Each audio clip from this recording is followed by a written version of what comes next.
The New Orleans Saints are in a sticky situation with their best receiver, Michael Thomas. I'm not even going to talk too much. Darian, what is your opinion? And explain the whole situation that's going on in New Orleans right now. So basically, everybody knows that Michael Thomas got injured week 1 in the last season, and the injury never really went away. Come to the offseason, it's time to get surgery, get your body right. And there's a lot of things in there, but he went for the no surgery, just going with rehab.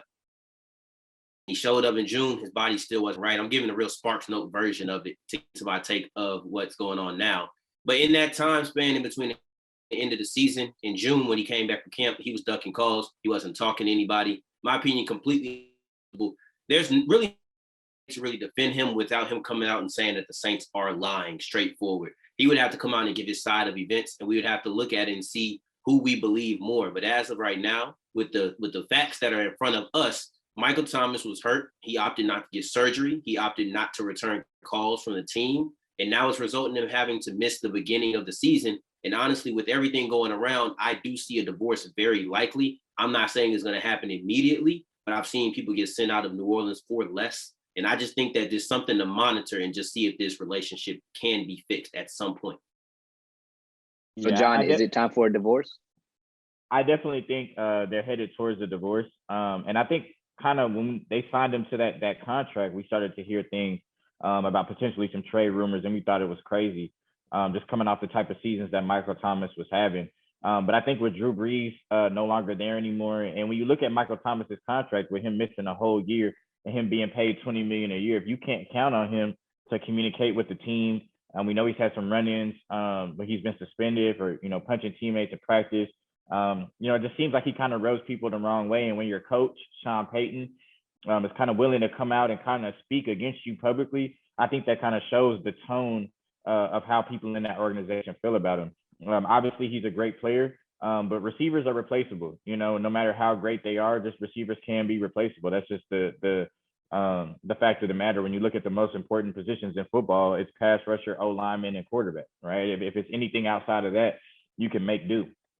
And so I think that Michael Thomas and the Saints are headed for a divorce. Like I said, it just seems kind of like he rubs a lot of people the wrong way, maybe on other teams, but especially in the organization. I wouldn't be surprised if the Saints had a part in putting out that report. Sean Payton was very vocal in his press conference that he feels like he should have got the surgery. If he's ducking calls from the organization, he's kind of throwing shade at the organization. Like Darian said earlier, he's liking tweets that are shading the organization. Then I think you just try to cut your losses. Obviously he'll be there this year when he gets healthy.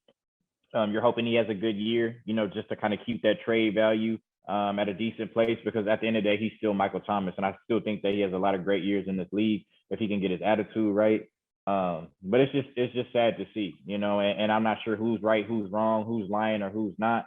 All I can tell is there's definitely some dysfunction in that organization between the front office and Michael Thomas. Yeah, it definitely seems like a divorce is probably in the future when you kind of put yourself in a position to look like a diva. I don't know who can get paid that amount of money and then start ducking calls from their job, but you have time to, be on social media responding to certain things that's put out in the media.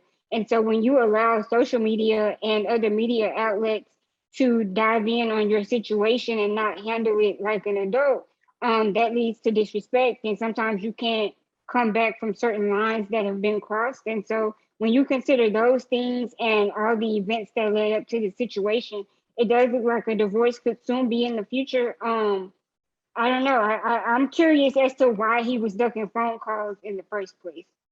And one thing I'll say really quickly, right? And we've seen an example of this before, maybe just in a more extreme example. But when you look at one of the greatest receivers of all time in Terrell Owens, right? There's a reason he played on 4 or 5 different teams as great as he was. At the end of the day, it's just production and tolerance. And last year we didn't see much production from Michael Thomas, but he's asking for a whole lot of tolerance from the Saints organization. It seems like they don't have much for him. And especially if he can't give him a full season this year, obviously our expectations for the Saints are going to drop a lot this year. They were a Super Bowl contender last year. I think it's going to be hard to say that this year with Jameis Winston as their quarterback. So if they don't, put out a product that looks like a Super Bowl team this year, if Michael Thomas doesn't look like the missing piece to a Super Bowl, which I think we maybe not Darian, but the rest of us might, agree that that's probably not going to happen, then I think he's more than likely going to be expendable at the end of the year. Listen, I think that one of the things that is working in the favor of the team, to be honest with you, I don't want to see Michael Thomas in another jersey. Just the fan standpoint of it. No, I don't think the Saints are going Super Bowl this year. But I look at it and I say him and Sean seemingly had a very strong bond. Now they seem to have a very strong rift.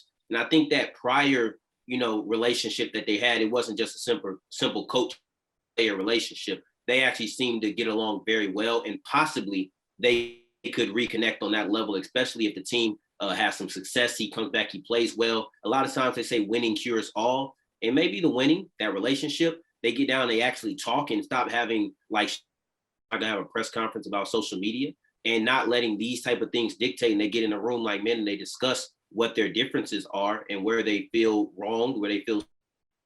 Then there is a universe where Michael Thomas is a Saint pass this year. And I'm not here to give left or right, but I'm just here to present the facts. I think he was wrong in ducking calls. And, the Saints put out that report, or at least didn't put out the report, they at least gave the information to Jeff Duncan about the report. So, yeah, they had a hand in it for sure. So we'll just see what's going to happen. You have to just going through the year. Well, availability is the best ability, and Michael Thomas isn't making it easy on the Saints. Hopefully we see him back in the jersey this year. Maybe we don't, but we know he has to get that surgery. Y'all tell us what y'all think in the comment section. Don't forget to like the video and subscribe. We'll see y'all next time. SOS Discussions.